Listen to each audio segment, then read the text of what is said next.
খাসি খাসি আজকে করব পটল খাসি। ছোটবেলায় মায়ের হাতের এই রেসিপিটা দারুণ লাগতো, তাই ভাবলাম পুরোনো দিনের সেই রেসিপিটা আর একবার করা যাক।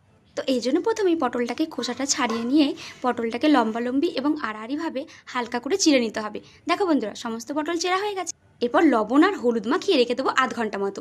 অন্যদিকে দেখো, উনানটা ধরিয়ে কড়াই চাপিয়ে কড়াই তেল দিয়ে দিয়েছি। পটলটাকে এবার লাল লাল করে ভেজে নেব। যতক্ষণে পটলটা ভাজা হচ্ছে আমি এখানে রসুন আর আদাটাকে বেটে নিচ্ছি।